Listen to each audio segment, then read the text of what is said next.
Are we ready? You are now going to get the best coaching advice you're ever going to get in this or perhaps any other lifetime. Where is this advice going to come from inside you? The best advice will never come from somebody else. The best advice will come from inside you. I want everybody to look up here, take a deep breath. I want you to imagine that you are 95 years old. You are 95 years old. You're on your deathbed. You are just getting ready to take your last breath. But right before you take this last breath, you are given a wonderful gift. A beautiful gift. The ability to go back in time. The ability to go back in time and talk to the person in this room. The ability to help this person be a better leader. Much, much more important, the ability to help this person have a better life. What advice would the wise 95-year-old you, who knows what really mattered in life and what did not matter, what was important and what was not important, what advice would this wise old person have for the you that is sitting in this room? I don't want you to say anything. Just answer two questions in your mind. Question one, professional advice. That person wants you to be a great leader, a great professional. What professional advice would that old person have for you? Number two, personal advice. This old person wants you to have a great life. What personal advice would that old person have for you? Whatever you are thinking now, do that. In terms of a performance appraisal, that is the only one that will matter. If that old person says you did the right thing, you did the right thing. If that old person says you made a mistake, you made a mistake. You do not have to impress anyone else. Some friends of mine interviewed old people who were dying. They got to ask them this question: what advice would you have? On the personal side, three themes. Theme number one could be summarized in three words. What are these three words? Be happy now. Not next week, not next month, not next year. Be happy now. The great Western disease is sweeping the world. Japan is gone. Singapore is gone. Taiwan is almost gone. India is going. China is going. What is the great Western disease?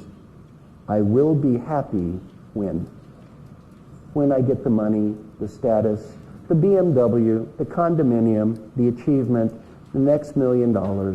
I will be happy when. We all have exactly the same when. That old person looking at death, that is when.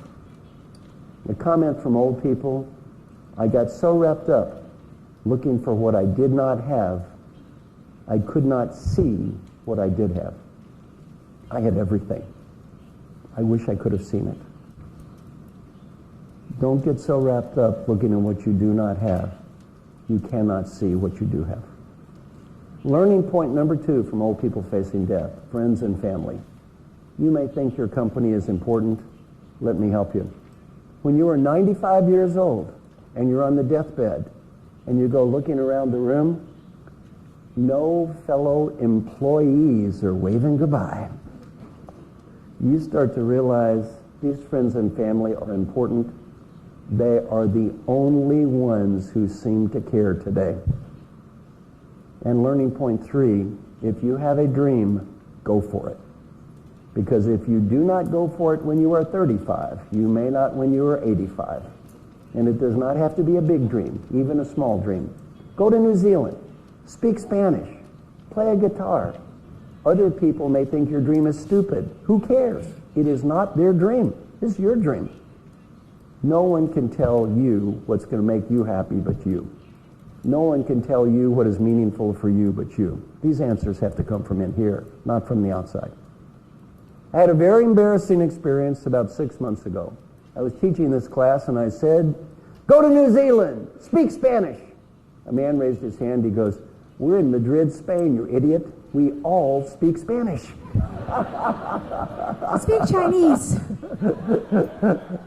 Business advice isn't much different. Number one, have fun. Life is short. Have fun. Life is short. Two, do whatever you can to help people.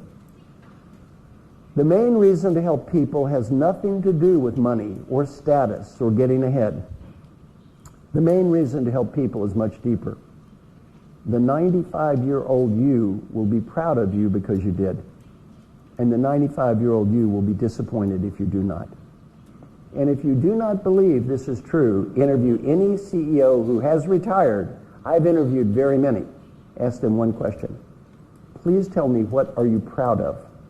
So far, none have told me how big their office was. All they've ever talked about is the people that they've helped. And the final advice is also the same. Go for it. Your world is changing. Do what you think is right. You may not win. At least you tried. Old people almost never regret the risks they took and failed. They always regret the risk that they failed to take.